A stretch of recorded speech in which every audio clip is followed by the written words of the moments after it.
every now and then, someone walks into this studio, carrying not just a story, but the proof that impossible is only temporary. Today, that someone is Tessa. If you followed Life the Battlefield for a while, you already know her strength, her honesty, and her courage to face the past without flinching. But this time, she's not here to share just experience. She is here to share her creation, her book. A book born from pain, reflection, and hope. A reminder that even when life breaks us, we can rebuild into something extraordinary. Tessa's journey speaks to all of us who made mistakes. And I'm the one of them as well. Carried guilt or survived moments we thought we never would. This episode isn't about perfection. It's about healing. It's about second chances.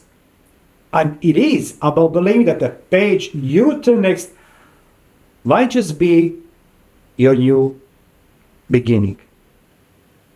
Tessa, welcome back to Life the Battlefield. I am truly privileged and honored to have you here and to share this moment, your moment, with our audience.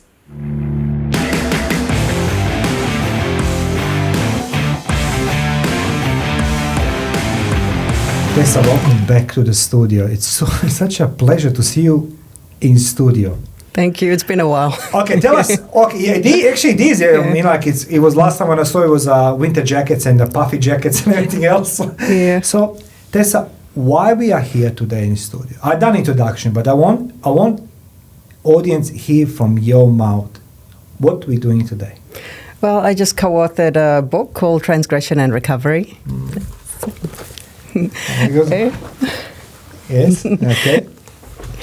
Yeah, and it's just a story of people that have overcome the worst, and it's just to help people during the darkest times, because I know especially nowadays that people are going through some very rough seasons, and just to show there is hope and there is light at the end of the tunnel. And yeah, we all found I think majority of people in the book found it through Jesus. I know one person didn't, but it's just to inspire and help people, which is what I'm trying to do. You're very modest. Let me now start. Okay. I mean, I try to give you the opportunity to talk. So before I dive into questions,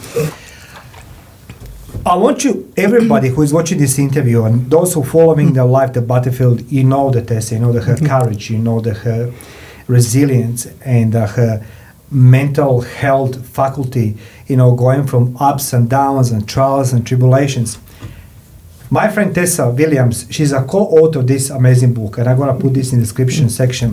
First of all, I want to say congratulations. Thank you. It means a lot to me seeing you, because I remember our very first interviews were all about sex, about BDSM, how, all these things. Yep. This time last year. Yeah, that's correct. That's how I met, and I'm very grateful that I have opportunity to call him my friend, because I really consider him my friend.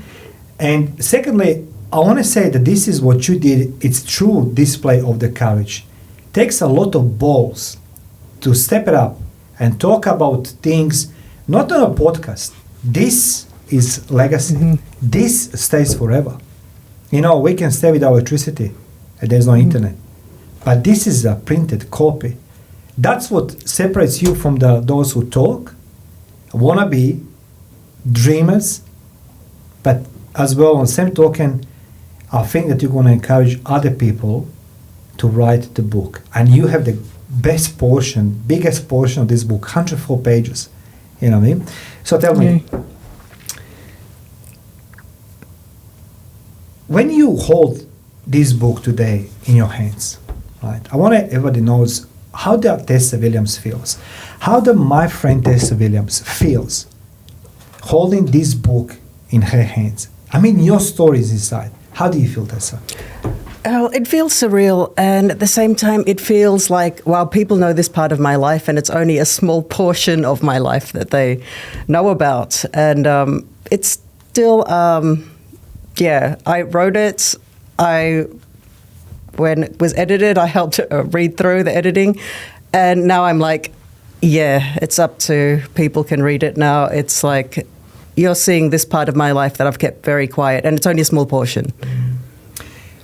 When you're looking back your life now, like as like our very first interview was about your rise and fall in adult industry and how you find the faith and the Jesus, to be by your side. And I say, like, again, you are a true example that impossible, I would say temporary, okay, took you 40 years to come to this stage.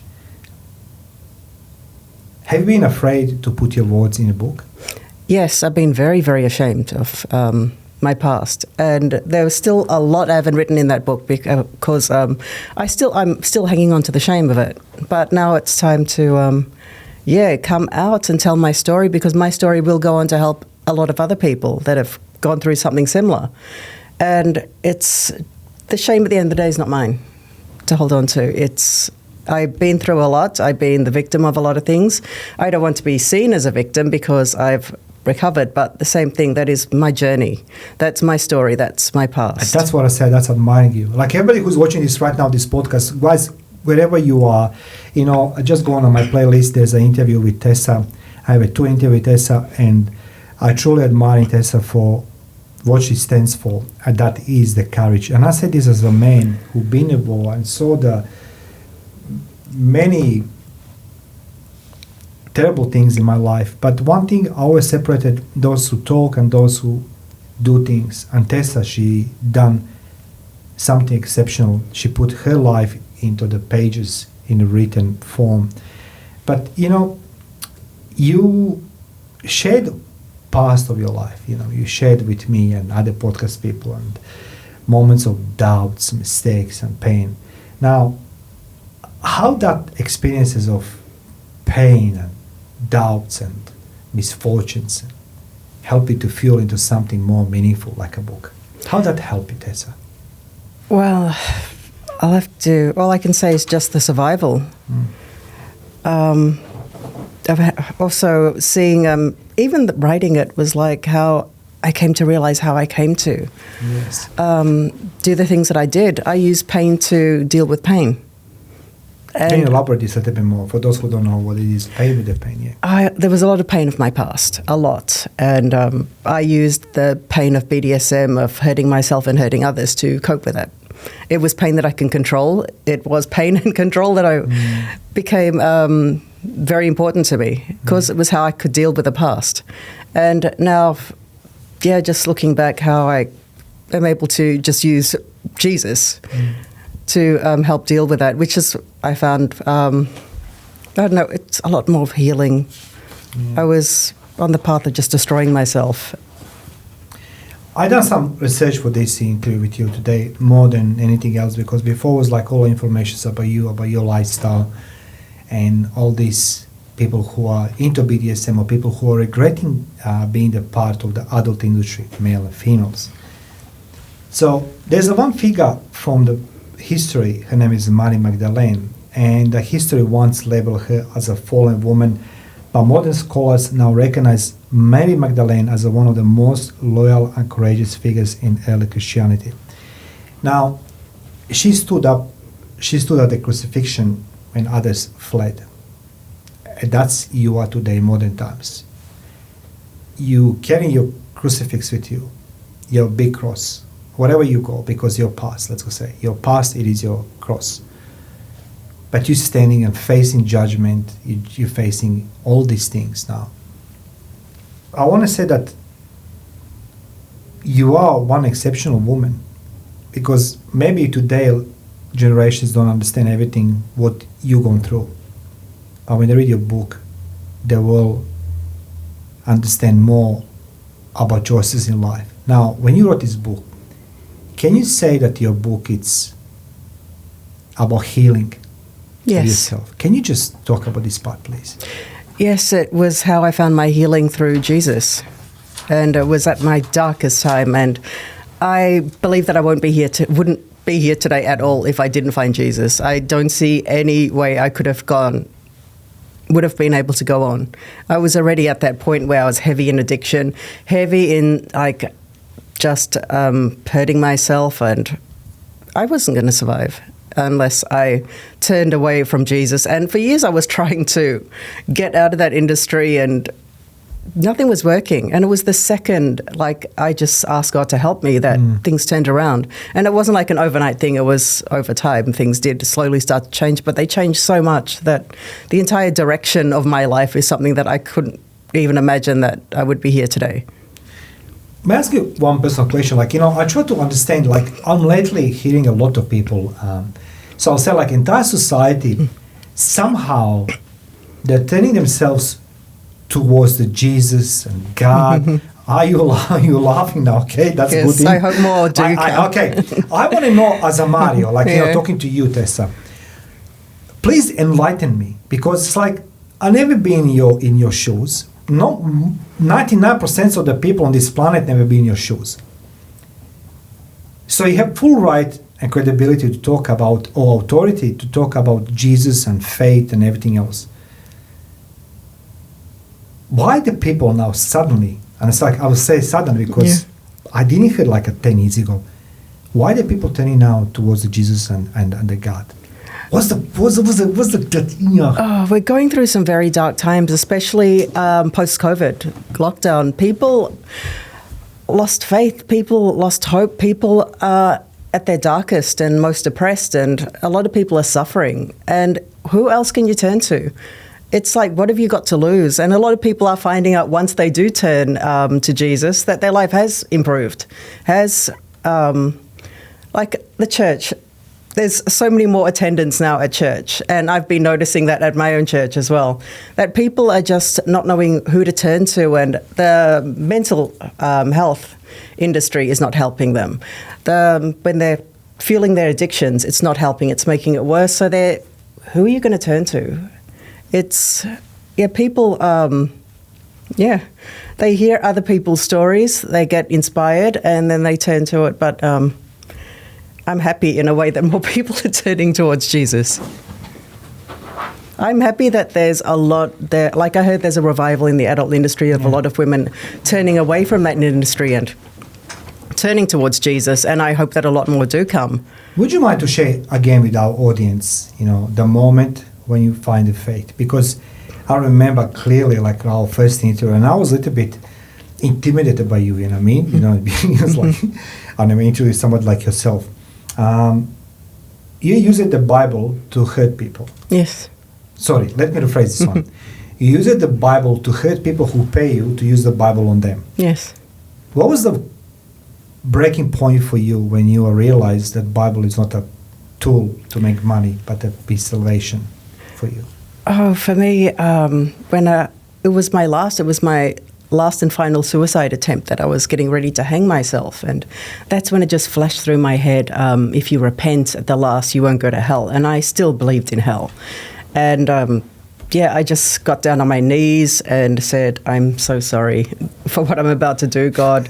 That, it's like when I just felt at that moment something hold me back from jumping off the edge of that of the staircase and hanging myself.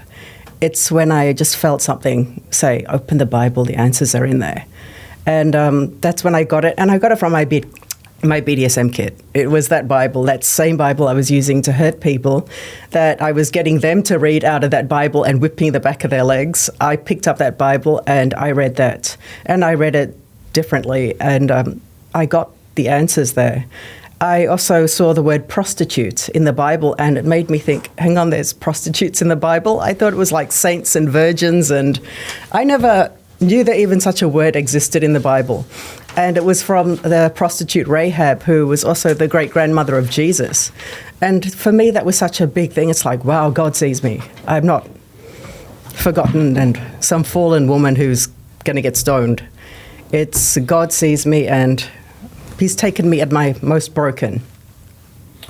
There was a person in the 90s. Her name was Monica Lewinsky. You remember her? Yes. And was one of the most public shamed women in modern history. All what she did for the president of the United States, what he requested from her. But okay, she liked him and everything else. Yeah. But she's been shamed left, right, and center. Now, Tessa, I want you to give people experience because I read in your book. If somebody shames you and ridicules you or bully you or make a fun of you or using your past as against you, and you've gone through very painful experiences, even maybe today, what would you advise to anybody who is listening right now or watching right now? How to deal if they've been shamed? Best I can offer is block and ignore.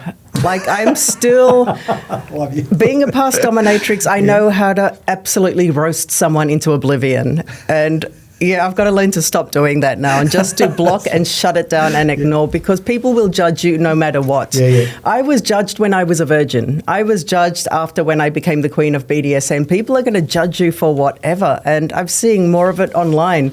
No matter what someone does, there's someone who is going to pick on them for something that they've done. The best you can do, and the best thing for me as well, is just ignore those comments. Sometimes I've got to get a dig in there and then block them.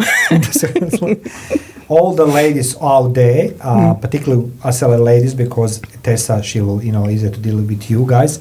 If you want to learn how to block somebody, feel free to ask Tessa. But now I want to ask you, we talk about being shamed and being called the names and ridiculed for the past. Let's go talk about forgiveness now. Okay, so for ourselves and others, it's often the hardest chapter to write. And I heard this thing that you need to forgive yourself. I was like, why I need to forgive myself? How I can forgive myself because somebody hurt me? It's like, it's ridiculous statement. But then I learned, I was like, I need to learn to forgive myself because, I'm the sinner number one and, things are not right with me.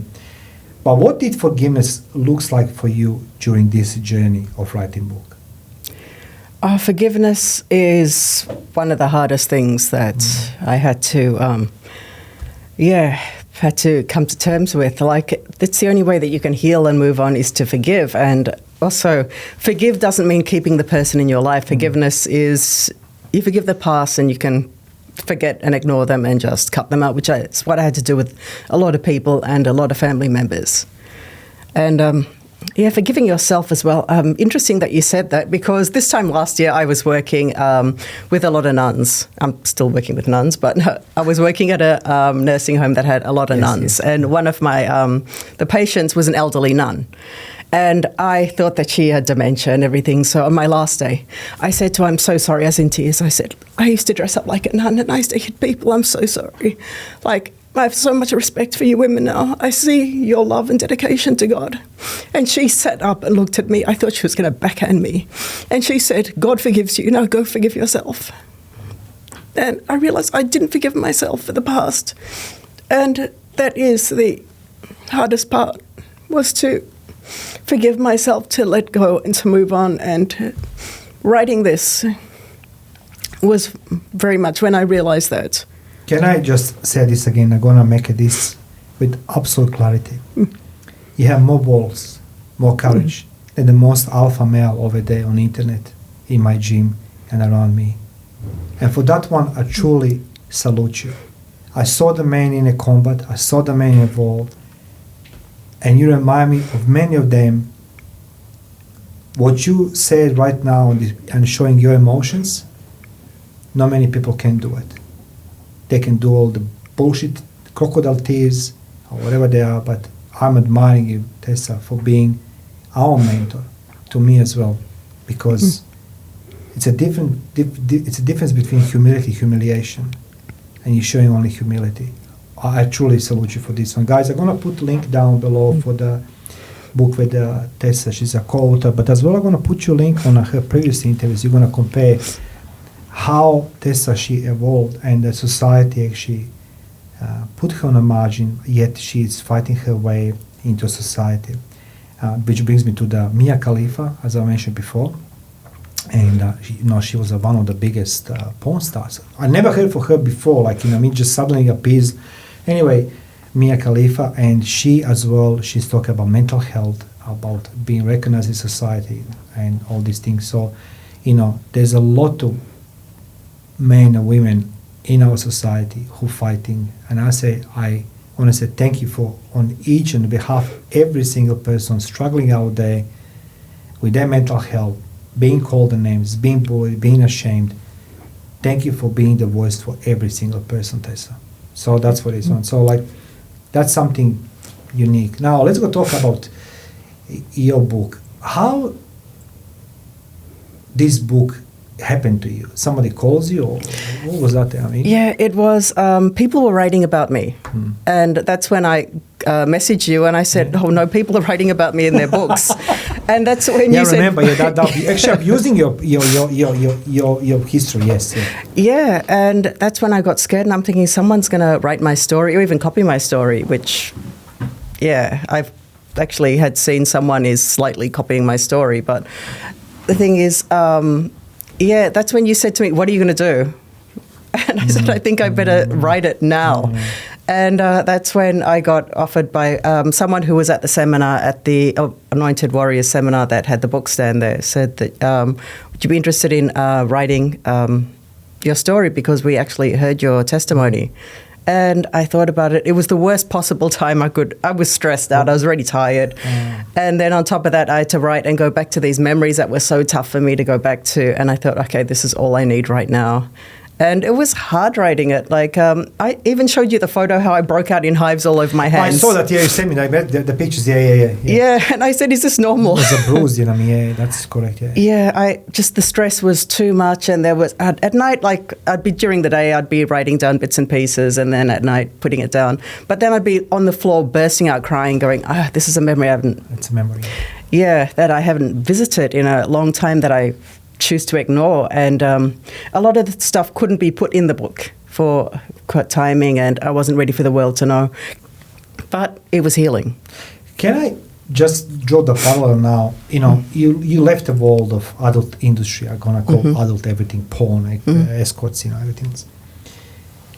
To those girls who are still in that industry, what I mean, is there any message you want to tell them right now, because they think by watching this one, say, no, I'm never going to be like a Tessa, I'm making good money, I have a good lifestyle, everything else. What message would be that to those girls who are still in it, and let's just say men as well, of course? Oh, the money is only going to go so far. Then at the end of the day, when that money is gone, you've only got yourself, and you have to deal with what you did to get that money. And that's the thing. If you want to leave that industry, leave. Like, forget the shame, forget honestly what society is going to think about you, because at the end of the day your happiness comes first, and forget what everyone else thinks. And I've had girls message me since my story first came out, and they're slowly transitioning out of the industry now, and they're going the same way as me. They're going the God route and saying, I've given up slowly my drinking and the drugs and everything. And it is a slow process, but it's worth it. I remember one of our conversations we had. We talked about almost Betty Blue. Was it the blue? What was it called? That Bonnie Blue. And interesting enough, I was watching documentary on 10, I think. Yeah. I said I'm very curious to see what's happening to her. And the funny thing it is that at the end, I didn't expect the end. She's being banned from every platform, but not by men, but the women, and not every woman. It's women from her, what I call the industry, adult industry, because they say she's showing the adult industry in a very wrong way, sleeping with 1,000 men and all these things, right? And I said to myself, Tessa, she was right. So she was making all these millions, and suddenly, boom. But what I want to ask you a question. Bonnie Blue, she let her parents to leave the job, and she will give them the money to stay at home, and she will pay them to be the part of her team.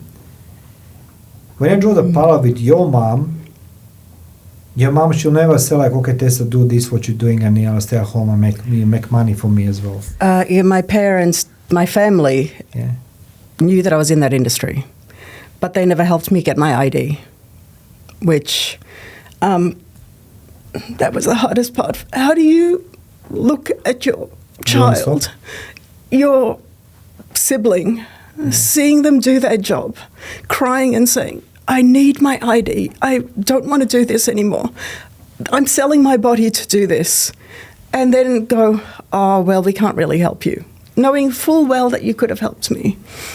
My parents didn't support the job, but they didn't do anything to help me get out of that job until it was the suicide attempt. Yeah. Because And- that was a moment when you come to the end of your... Yeah, which is why I had to cut my family out, because nothing in me. Honestly, I can't even see my own cat being in pain. Yeah, no. How can you see a family member, your child, my sister's honestly a nutcase, but how does a parent look at what their child is doing, who is asking, who is crying to help get their ID? Because as you know, in Australia, you can't do anything without your ID. Yeah. And that was the main reason why I stayed in that industry. And I was stuck in that industry. And it was almost the anger of going harder and harder and more public and saying, this is what I'm doing to survive. Are you happy? And just living every day like it was going to be the last. Because I didn't see myself as surviving. I knew that I was going to kill myself.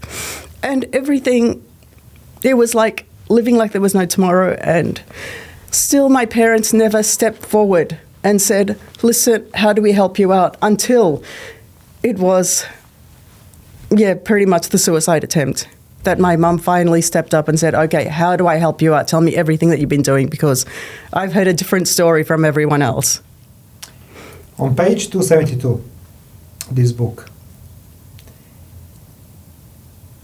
you said this. I laughed.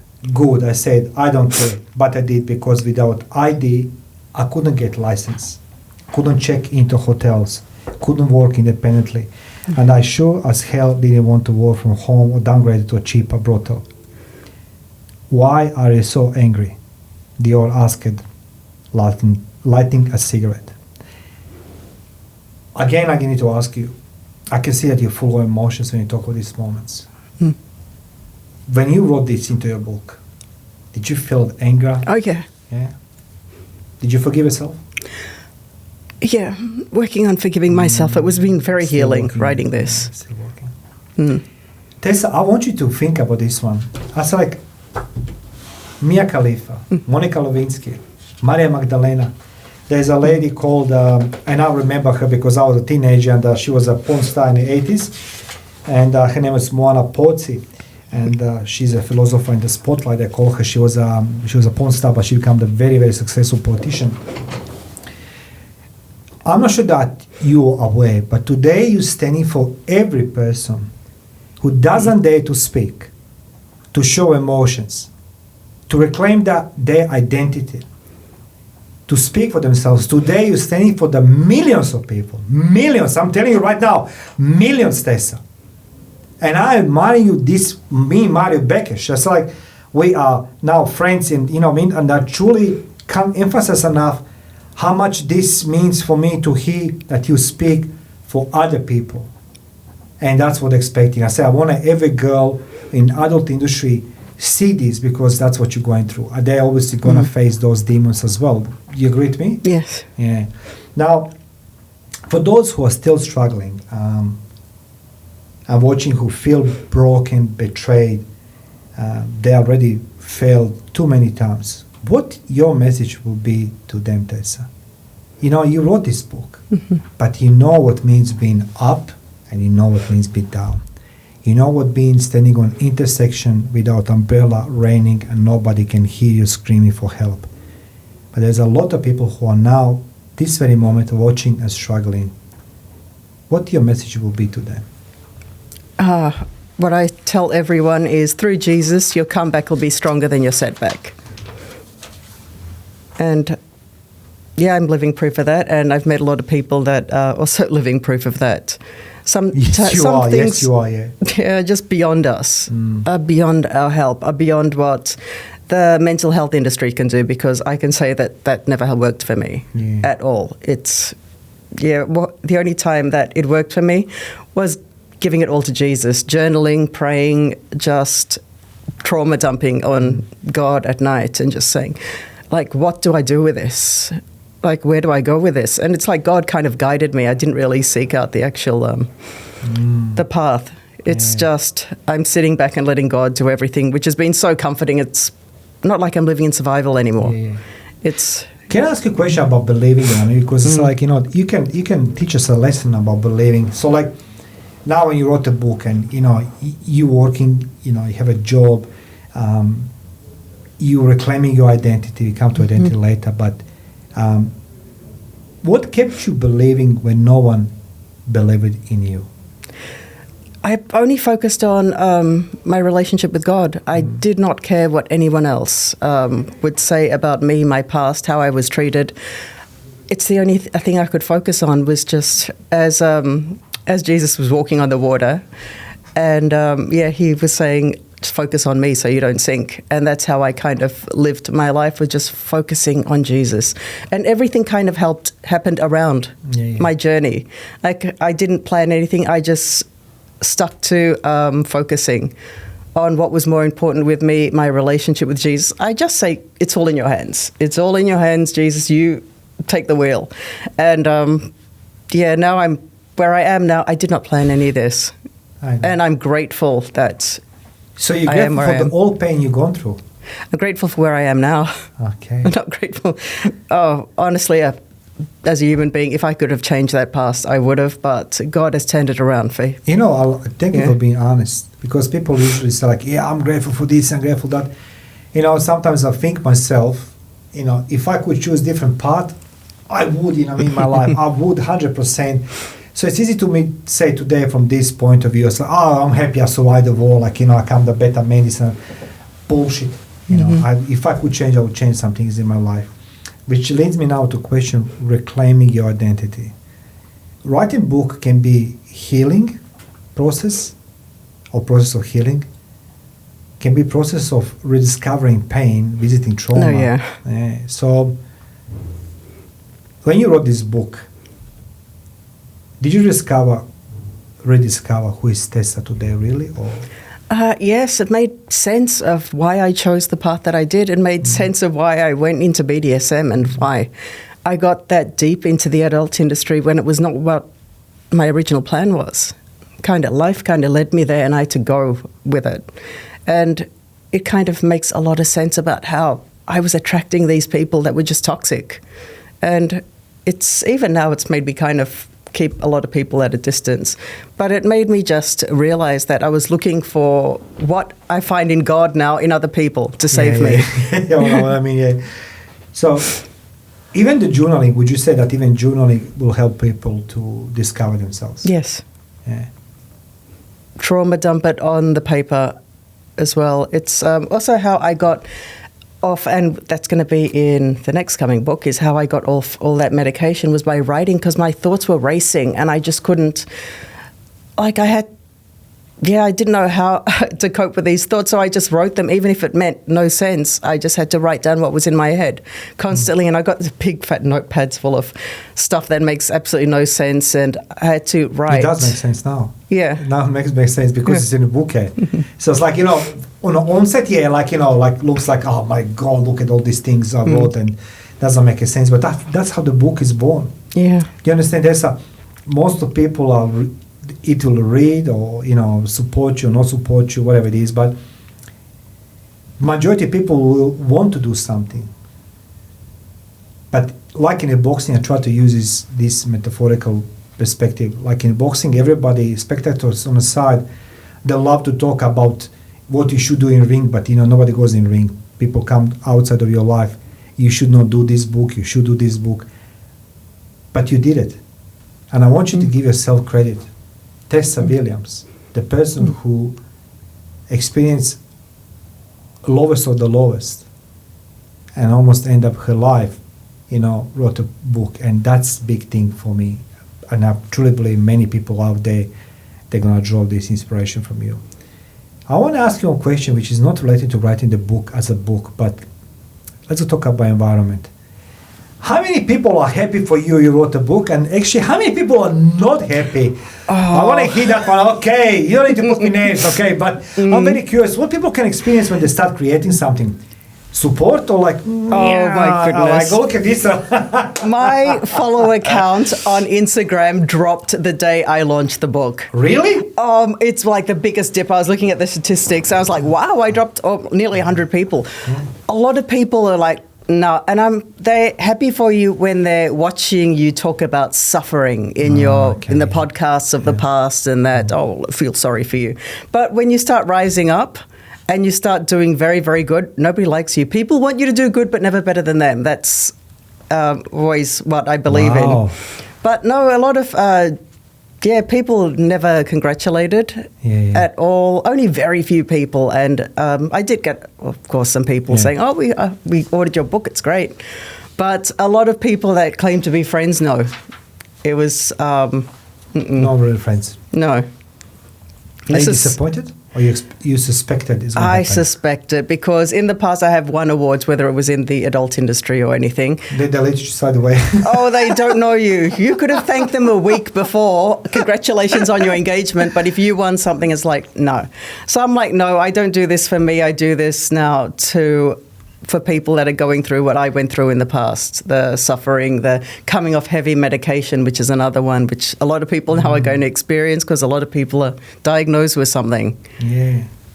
Look, there's a lot of the books and a lot of preachers and public speakers and gurus and coaches. But dear Lord, if somebody has a story which I can hear it happened to me, this is the process, this is the outcome, it's you. Like, you have entire process. So it's not theory, you're literally being there. And that's like, I know when last year, this time we start talking on the first podcast and anything else, you are different, Tessa. You grow up, and it's like, I think the most of us can look high into you, and it's like, impossible is temporary. Okay, for you it's 40 years, for me 50 years, but it takes time to recover. If you can give younger self something right now, what would that be? If you could go back in time and say, like, listen, little Tessa, I'm coming from the future. I would drag myself out of that family. Okay. From a family. Does your sister talk to you? Oh, no, I want nothing to do with my entire family, and that includes my mother as well. I had to cut them all off for my own healing, because a lot of abuse that's happened in the past, no apology, and it's like, forget about it. And the next book that's coming out in June goes into more detail of the level of abuse, which wasn't just physical, it was sexual as well, that I was told to forget about it. I was told it's what men do, and I was told that I should be flattered, because it means a man can't control himself around you. And that was coming from my own family. To forget about it. I'm so sorry. So let me ask easier question. I'm not qualified to talk about trauma, because I don't want to talk to you about something which is going to cause you more pain or discomfort, because that's not me. But let's go ask happier question.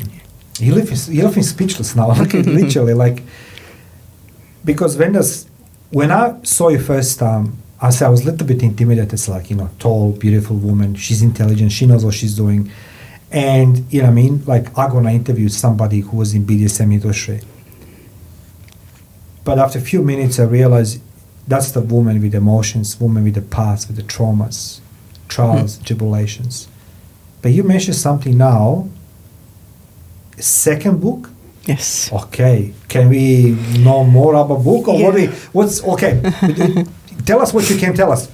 Okay. Second book. Second book. This one, all I can say is doesn't even touch on what is coming in the second one. Yeah. The first one was just a preview because of time and how much I could add. But there was a lot I couldn't because it just hurt so much to write it.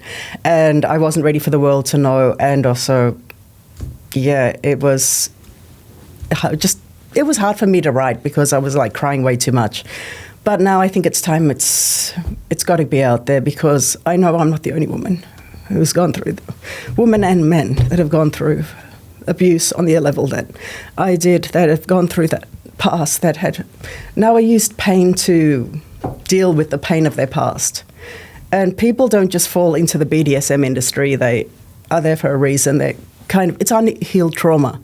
And that's what kind of brought me into that place of where I thought I could control the pain and I could use pain for my pleasure, and felt like I was so powerful over... Yeah, it wasn't... I was destroying myself even worse because I was on so much medication as well to deal with the past. And back then I was unable to cry, and now it's like at the drop of the hat I can easily cry, which feels good, it feels relieving. But back then it was like this wall of emotions that was... I was like a zombie. What we don't... Tessa, can you just rehash something I asked you in my first interview, but I want you to be, quite descriptive and, extensive. You being in that adult industry, and when I see the pictures of Tessa, I'm seeing one very seductive, beautiful woman, right? But on same token, you said right now, I was on a lot of medications, legal and illegal, prescribed and non-prescribed. Yeah. What we don't see, like average Joe like myself, most people, what's happening behind the scene in daily life of anybody who is working in adult industry, regardless it's a porn movie, it's a escort, it's a BDSM, receptionist in brotels, something like this. Because I have somebody recently in my studio here, and she said, I was living in a brothel on the lowest of the lowest, and I couldn't understand like that level of impact of the trauma. So tell us all, what we don't see, daily life of adult industry employee like yourself. When I wasn't working, I was sleeping a lot. Like that is the only way that I could cope with reality, was by sleeping. I was on a lot of, I was on the tranquilizers, I was on the Xanax, and on the on the Valiums, and just sleeping was the only way I could cope with it. I wasn't living my life in between. That's why I lost so much weight and I was so skinny back then, because I wasn't eating as well. I didn't want to live life at all. I would wake up, go to work, come home and just go to sleep. And when I wasn't sleeping, I didn't have much of a social life. Just rarely I'd be out with friends, but I'd be watching movies, the same movies over and over again, just to escape from that reality that I was in. I did not want to live in my present, live as Tessa. Tessa didn't exist. When I woke up, I got ready for work and it was Contestadol, going straight. When I filmed, it was Contestadol. When I was home, I didn't want to be Tessa at all. Tessa was drugged out and silenced and didn't want to face tomorrow. I just want to say thank you for your honesty, because it's like we don't see it, It's like for somebody who was, we explained this, like every man watched the porn, there's no question asking. We can talk about this and that, but we all consume that part of the world as a consumers, right? And you're the part of the world providing us all these things to be seen and be heard and everything else. So thank you for being honest to explain people, maybe those who contemplated to get into this industry, because it's like, it doesn't seem to me it's a happy industry at all. No. I don't care what they say. Very few are making millions, and how many of them are happy? Like, seriously, when I look at Bonnie Blue, I just feel sympathy. I cannot hate her. I feel a woman really? No. Okay, that's interesting. Why is that? I don't hate her at all. I feel so much like good. She knows how to rage bait. That's all. She knows how to keep herself good at marketing herself. But I see a woman who hates herself. I see a woman that is on so much meds, and I was like that. I looked soulless as well.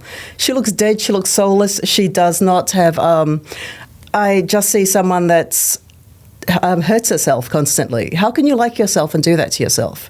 And I would convince myself as well that I was very happy there and I was so empowered and I love this industry and yeah, I love what I do. I love sex as well. And then she doesn't have the support of her family. She has the support of her family being a prostitute. who are you going to go to at night when you're like, I hate this, and who's going to help me out? You got your husband, your sister, and your mum and dad supporting you. Who is she going to go to? And when that money is gone, she's going to be left with the trauma of what she went through. Look, as a man, pure as a man, when I saw the documentary, like, I knew it. She slept with 1,000 men and plus. But when you see that documentary, she's preparing herself with some joy and happiness. So, like, is this woman on the drugs or something? But one thing I realized, she's, I think, 24, 5, 6, something like this, right? But she looks like my mother, man. Like, literally, like, you can have that, young skin, but you can see, as you said, there's no life in her. It looks old. It looks like a big wall of medication. Yeah. Because I recognized it in another person.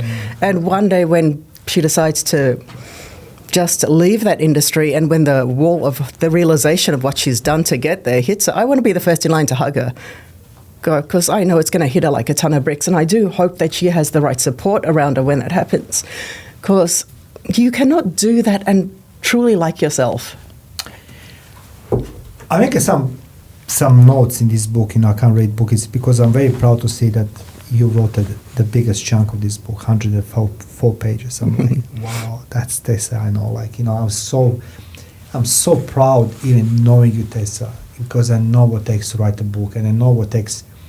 In my case, I don't have that experience you have, but speaking about that topic about adult industry, all these stigmata you go on, traumas. I have 2 more questions for you. First of all, in your book you say, I will read it actually. On page 287, end of my rope. I had a few suicide attempts in my past. None of them worked. I always woke up in a hospital bed, confused and angry to still be breathing. But this time was different. This time I knew I had to succeed. Because if I woke up again, I wouldn't have a home to go back to. I had no money, no ID, no job, no family. I regret you're alive. Sure. You regret because you're not successful in committing suicide? I'm happy that I didn't commit suicide that last time. Really Me happy. too, because today I'm talking to you. So you're educating us all. But at that moment, I didn't see past where I was at that exact moment. I didn't see what the future held. All I saw was I was going to be on the streets of Darlinghurst, thrown out, like my stuff, thrown out on the side of the road, and just with nowhere to go and nowhere to turn to, because the last person that was going to help me changed his mind, because my sister had spoken to him and said, don't help her, she's a junkie and she's crazy. And yeah, I couldn't see past... and also during COVID lockdown, where could we turn? It was a horrible time. It was horrible, even for myself. I said to myself, and I'm hearing now a lot of people actually in the background, they're coming to me, say like, I was sick, I was doing this, I was doing that. I didn't know this. He says, Mari, I want to end up my life. Now, Tessa, everybody who even contemplating to end up their life, how would you assist them to turn this decision into the positive way to live their life? I say you are a true example that impossible, it's temporary. Many people don't see that way, but because you've been that path not once but a few times, how you can convince them to continue living life, fighting for what they love, fighting for everything? What worked for me was just turning and asking God for help. I asked for forgiveness. I didn't even ask for help. I just asked for forgiveness. And God was there. It was like a prodigal son moment that God was watching the whole time, almost waiting for me to ask. And that was when I just felt, it was the first time I felt peace in that time. And I'm thinking, like a lot of even with my friend at that time that committed suicide, what if she did that at the last? Like a lot of people in the adult industry have committed suicide. And just to think if they, at the last, just ask God, please, just take this pain away, just help me, just forgive me for everything that I've done, how would they have turned around? Look, I'm truly believing that it's end of the road for all your pain. I think you pay the dues for your life, in your life, mistakes and everything what you've done in your life and you think was good or bad and everything, accumulated. I truly believe that it's the end of the road now. I mean, I think that these books actually, it's not that turning the page, it's a new chapter of your life, but you rewrote negativity into positivity by educating all of us. Regardless, I wasn't in the adult industry. In this life, maybe in past, maybe I was, I don't know. But your chapters of this book, it's actually teaching us how to embrace the life, how to live the life, how to love the life. And there is always light somewhere there. And you are that beacon. Honestly, Tessa, I'm saying this again over. We can turn to many podcasts and everyone's going to shout and scream, do this, do that, do this, do that. No, you live that life. And you have a full right, and you have full credibility, and full authority to teach us all how to live that life. And now it's coming second book. Yeah. My God, you're unstoppable. 6 months time it's going to be New York bestseller, Tessa. So hey, it's Mario, it's everybody else. You know what I mean? But I have one more question. I said before that I spoke about Bonnie Blue and anything else. Let's touch it just quickly OnlyFans. You know what I mean? You know the people from OnlyFans who used to be work, or maybe they still work, and many people think that they're gonna make money on OnlyFans. I want your take on OnlyFans. Is any difference between OnlyFans account and working as an escort? A lot of people with OnlyFans are working as escorts. They both go hand in hand together. Okay. Because it's very few people that can only make money off the OnlyFans. A lot of them are doing one step further and they're escorting, and I'm talking about the guys and the girls. Yeah. Like, I don't know one OnlyFans person that isn't an escort. And I did have a woman contact me after she saw the interview with Victoria and said she wants to come on and talk about how OnlyFans has helped her. And I said, okay, I'll give you a chance to tell your story. Yeah. But your story is rare. It's very, very rare. It's like that one person that bought the lottery ticket and won. Yeah. That's a good analogy. Yeah. That's a good one, Because I was like, most of the young women, I saw it this way, that Bonnie Blue actually, in England, like 16, 17 years old, they already have 2 kids. Like I said, when did you become pregnant at 16 years old? Like the girls. But they are now on OnlyFans. And I'm like, God, that doesn't make sense. And they're all talking like, not about making money, but I think they're being more famous, I'll call this one. But I think that OnlyFans as well, they're not forgiving very easily. Once when you're there, you're always there. And they're going to make money, you are there or not there. That's what happened with my videos. They're still online. I can report them, they just put them back up again. Yeah. And they put it up under a different title. But it's there forever, and what can you do? They're going to continue to make money out of it. And once my story came out, my views on my old videos went up. And I'm sort of laughing like just... Yeah. Did you So the first thing everyone did was to go and run and see the videos. And what can you do? But now... it's going to be, give it 10 years' time, it's going to be something very normal. Can I share something with you? What my father told me as a young adult, that was before I went in a war. He told me something like,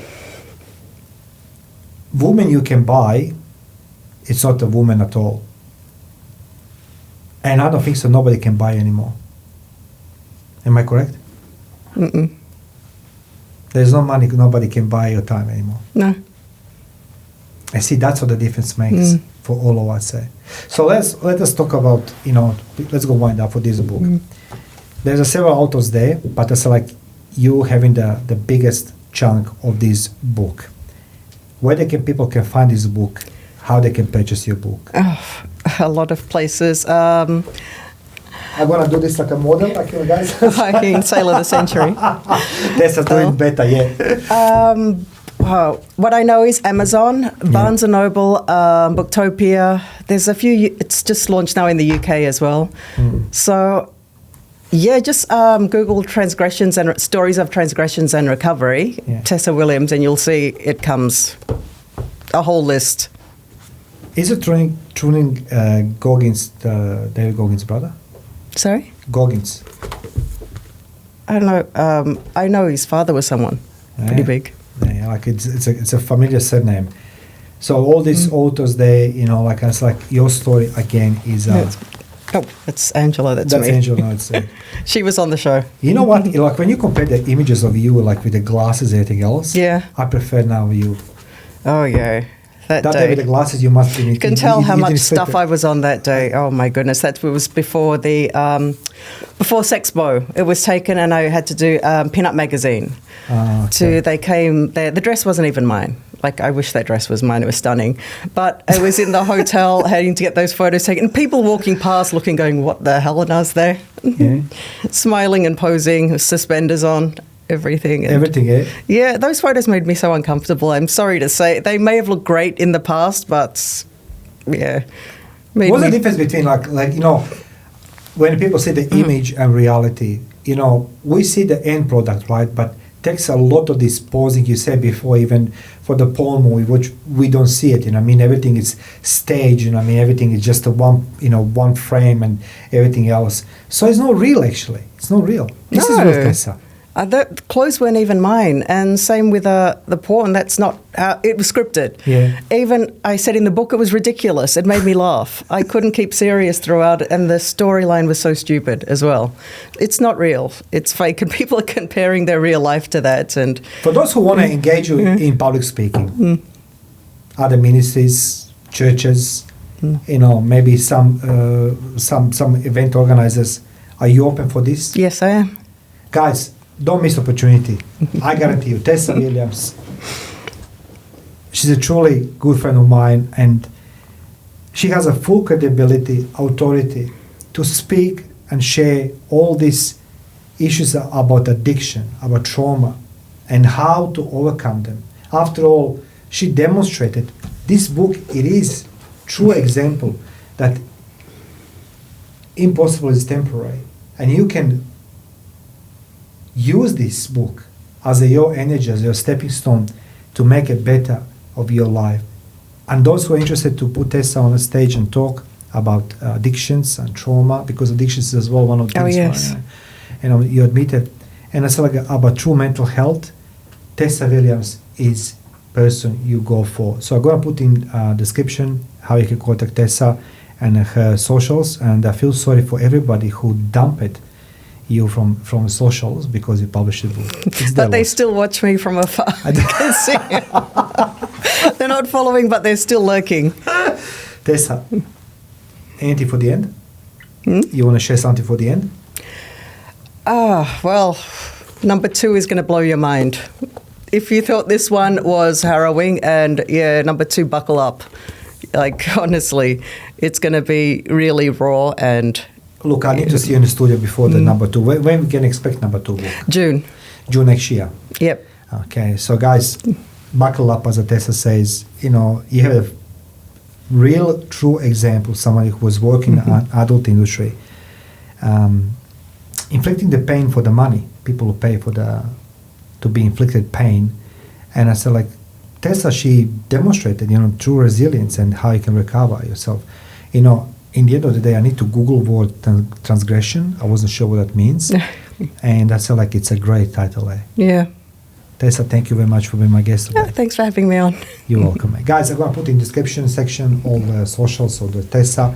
Feel free to contact her, particularly those who are interested on TV, the newspapers, you know, articles, podcasting. Feel free to contact Tessa and learn from her painful experience how to overcome all obstacles, trials and tribulations. Thank you, Tessa. Thank you. You're welcome.